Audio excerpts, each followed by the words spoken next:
Die EU-Kommission erteilte die Erlaubnis, bestimmte Insekten. La Commission européenne a donné l'autorisation de commercialiser certains insectes en tant qu'aliments. Cette décision suscite un débat général. En mai 2021, le premier insecte à avoir été autorisé était le ver de farine jaune séché.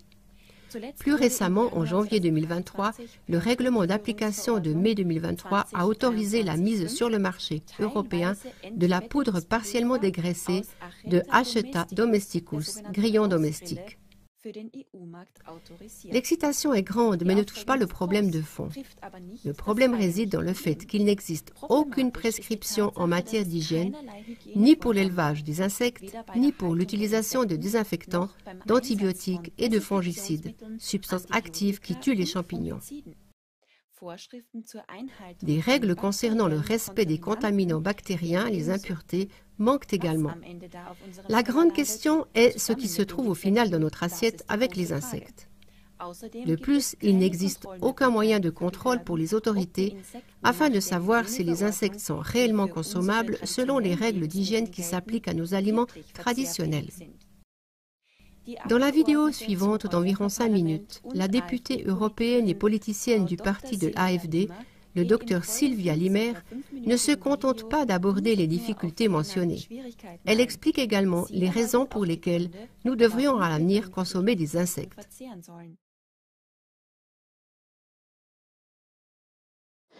Hallo aus Brüssel. Bonjour de Bruxelles. Dans les médias allemands, toutes sortes de bestioles prétendument comestibles se baladent actuellement dans la forêt médiatique. L'indignation est grande dans les médias sociaux et les débats sont animés. Malheureusement, comme souvent, un peu à côté de la plaque. Ce qui m'a surprise, ce ne sont pas les insectes dans notre nourriture, car ils sont déjà autorisés depuis 2021. Mais ce qui m'a surprise de nouveau est le fait qu'il faille plutôt le hasard ou un gros titre dans le Bild au verbe haut pour que le public prenne conscience de certains sujets. Pourtant, le charançon de la farine moulue en entier, un vilain parasite des stocks autorisés par exemple dans les biscuits, est autorisé depuis 2021, ou le criquet migrateur, également autorisé depuis 2021, congelé, séché ou en poudre dans les produits transformés à base de pommes de terre, les pâtes, c'est là qu'ils devraient être. Non, blague à part, autorisé dans le chocolat, les saucisses, les soupes, les produits laitiers fermentés. Ou des larves de verre de farine, également autorisées depuis février 2022 dans les pâtes, les barres de céréales, les chips, les boissons similaires à la bière ou les boissons alcoolisées mélangées, les substituts de viande. Oui, ok, il faut bien que ce soit quelque chose de végétarien. Et maintenant, avec le grillon domestique, Hacheta domesticus, le scarabée de la moisissure des céréales qui, dans les crackers, les baguettes de pain, les pâtes alimentaires, les poudres de petit lait, devraient faire chanter nos menus à partir de demain, le 26 janvier 2023. Et au moins 7 autres demandes attendent d'être approuvées. C'est pourquoi certains de ceux qui ont annoncé vouloir étudier attentivement la liste des ingrédients ont peut-être déjà consommé des cadavres d'insectes innocents. J'ai moi-même signalé ce fait à plusieurs reprises dès le printemps 2021, mais personne ne voulait apparemment l'entendre. Peut-être que cela avait trop l'air conspirationniste. Après tout, il n'y a pas que le Great Deal qui annonce vouloir utiliser de nouvelles sources de protéines, comme les insectes et les algues, pour réduire la pression sur les terres agricoles. On veut délibérément changer le comportement alimentaire des consommateurs et pas seulement au niveau de la nourriture. On veut les rééduquer pour protéger le climat, notre nouveau veau d'or. Dans les textes de la Commission européenne, on ne s'est même pas donné la peine de le formuler de manière codée.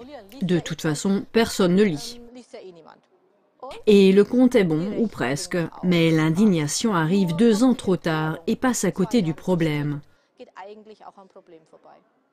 Je trouve problématique, par exemple, que toutes les données décrivant le processus de fabrication, les données d'analyse sur les contaminants, les résultats des études de stabilité dans les aliments utilisés, ou les données d'analyse sur les paramètres microbiologiques, et les résultats également des études sur la digestibilité des protéines, ne soient pas publiés. C'est ce qu'on peut lire dans toutes les décisions d'application de la Commission européenne qui autorisent la commercialisation dans l'Union européenne. Je trouve également inquiétant qu'il n'existe aucune règle d'hygiène pour l'élevage de ces insectes. En Allemagne, tous les élevages agricoles sont régis par des règlements relatifs à l'hygiène animale, à la prophylaxie des épidémies et à la santé animale. Ce n'est pas le cas pour les insectes. Nous ne savons tout simplement pas ce qu'il y a d'autre dans la livraison. Dans un avis scientifique de l'EFSA, l'autorité européenne compétente en matière d'alimentation, il faut donc, pour les grillades domestiques, se fier entièrement aux indications du fabricant, le Cricket One Corporation, qui produit manifestement les petites bêtes au Vietnam, ou du moins se procure les géniteurs là-bas. Vietnam qui, comme nous le savons tous, est synonyme de super hygiène. On a certes assuré à l'ESFA « non, on n'utilise pas d'antibiotiques ou de fongicides ». Mais les récipients sont régulièrement désinfectés. Ah ah, avec quoi donc? Car les insectes en particulier sont les champions du monde du stockage des toxines environnementales dans leur corps gras. Et ne pas utiliser d'antibiotiques, c'est plutôt sympa. Mais ces bestioles peuvent être vraiment méchantes sur le plan microbiologique. Klebsiella, un germe hospitalier redouté. Citrobacter et Yersinia ne se contentent pas de provoquer des diarrhées sévères, mais présentent de véritables tableaux cliniques systématiques et sont, selon l'avis de l'EFSA, des exemples de contamination bactérienne. Ni les contrôles des autorités, ni les limites de la charge bactérienne ou les limites supérieures des toxines environnementales, qui peuvent être assimilées avec l'alimentation, ni l'utilisation de produits chimiques et d'antibiotiques ne sont réglementés par la loi quelque part. C'est là que réside le problème. Nous ne savons pas ce qui se trouve dans notre nourriture. Pour moi, la transparence et une nourriture saine, c'est autre chose. Et c'est aussi le problème fondamental d'une Commission européenne qui se génère de plus en plus comme un gouvernement central.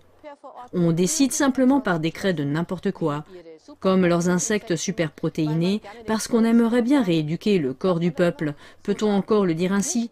Et pas seulement sur le plan alimentaire, d'où les lacunes de la législation. Personne à Bruxelles ne se soucie des conséquences sur notre santé. Nous devrions nous occuper de ce problème fondamental. Dans cet esprit, Sylvia Limer. Ihre Sylvia Limmer.